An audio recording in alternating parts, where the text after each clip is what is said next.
Jemaah haji asal Indonesia secara bertahap sudah berangkat ke Madinah Arab Saudi. Kita akan pantau bagaimana situasi di sana bersama jurnalis Transmedia Lukman Rozak. Selamat malam waktu Indonesia, Lukman. Lukman, bagaimana situasi di sana? Apa yang sedang dilakukan jemaah haji asal Indonesia? Selamat malam Diana. Ya, yang saat ini sedang dilakukan oleh jamaah haji asal Indonesia, yakni menjalani rangkaian ibadah sunnah di Masjid Nabawi dan di beberapa di kota Madinah. Jadi Diana, perlu diketahui setiba di kota Nabi atau kota Madinah, jamaah haji seluruh dunia termasuk juga jamaah haji Indonesia itu akan melaksanakan rangkaian ibadah di Masjid Nabawi. Rangkaian ibadah ini biasanya disebut dengan ibadah arba'in. Arba'in sendiri itu dalam bahasa Arab dan dalam bahasa Indonesia artinya 40. Jadi jamaah haji itu disunahkan melaksanakan ibadah arba'in, yakni melaksanakan sholat 40 waktu, sholat wajib 40 waktu di Masjid Nabawi. Namun bagi jamaah yang tidak bisa melaksanakan atau tidak bisa melaksanakan ibadah ini, itu bisa diganti dengan ibadah sunnah yang lain. Dan pahalanya atau nilainya itu tidak kalah atau tidak mengurangi dari ibadah itu sendiri. Di antaranya adalah memperbanyak zikir di Masjid Nabawi, memperbanyak membaca Al-Quran. Kemudian di Masjid Nabawi sendiri juga terdapat raudhah, yakni tempat di mana antara makam dan mimbar Nabi, dan tempat ini diyakini sangat mustajabah, ya, artinya tempat yang ketika orang berdoa di dalamnya itu insya Allah akan diijabah doa-doanya. Itu namanya raudhah. Di Nabawi sendiri juga terdapat makam Nabi, yang di sampingnya juga terdapat makam dua sahabat Nabi, yakni Abu Bakar dan sahabat Umar. Jadi selain berdoa di Masjid Nabawi, melaksanakan sholat 5 waktu di Masjid Nabawi, jamaah haji juga bisa melaksanakan ibadah di Raudhah dan berziarah ke makam Nabi. Berbeda dengan di Raudhah yang harus memakai nusuk atau aplikasi nusuk, di makam Nabi jamaah haji tidak usah mendaftar atau memakai kartu nusuk. Semua bebas berziarah kapanpun selama 24 jam non-stop. Tempat makam Nabi ini tidak terbuka untuk jamaah haji, dan kita bisa berziarah ke makam Nabi sambil memberikan salam takdim pada junjungan kita baginda Rasulullah Shallallahu Alaihi Wasallam.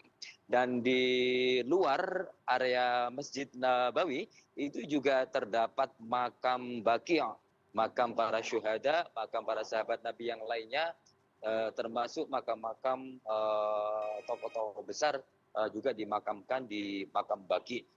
Seperti itu rangkaian daripada ketika jamaah haji tiba di Madinah. Nah, nanti setelah 8 atau 9 hari berada di Madinah, para jamaah haji itu akan didorong atau digeser bergerak ke Makkatul Mukarramah. Mereka di sana akan menginap kurang lebih juga antara 9 sampai 10 hari untuk menyambut atau melaksanakan ibadah puncak haji, yakni ibadah Ar-Musna, Arafah, Muzdalifah dan Mina. Ya, seperti yang kita ketahui bersama bahwa puncak haji adalah Arafah. Di dalam Al-Quran menyebutkan bahwa Al-Hajju Arafah. Jadi haji itu sebenarnya adalah di Arafah.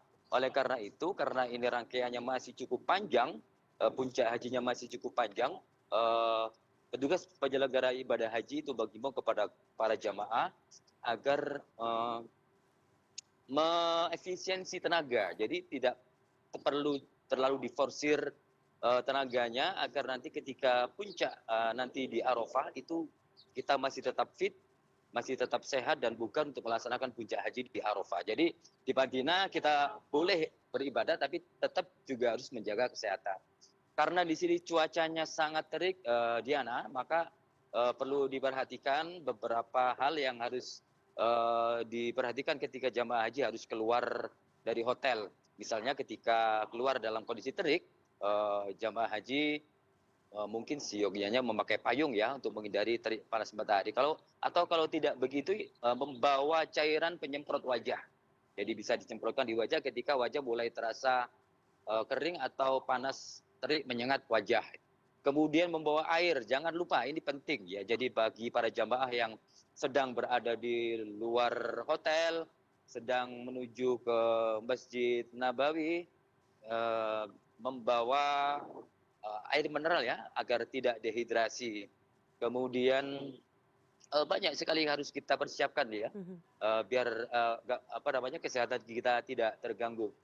Di antaranya adalah menghindari terik matahari dan mungkin berlama-lama di Masjid Nabawi juga bagus ya. Jadi ketika Anda sudah berada di Masjid Nabawi, tidak perlu keluar lagi karena di Masjid Nabawi ini udaranya sangat sejuk, di dalamnya disediakan fasilitas air conditioner yang sangat dingin. Jadi saya kemarin sudah merasakan sendiri bahwa beribadah di Nabawi memang sangat luar biasa, sangat sejuk dan rasanya saya susah untuk bisa berhenti berzikir di sana. Seperti itu, Diana. Oke, baik, kita harapkan semuanya lancar karena memang puncak haji juga masih berlangsung lama dan tetap jaga kesehatan Anda. Terima kasih laporan lengkap Anda, jurnalis Transmedia Lukman Rozak.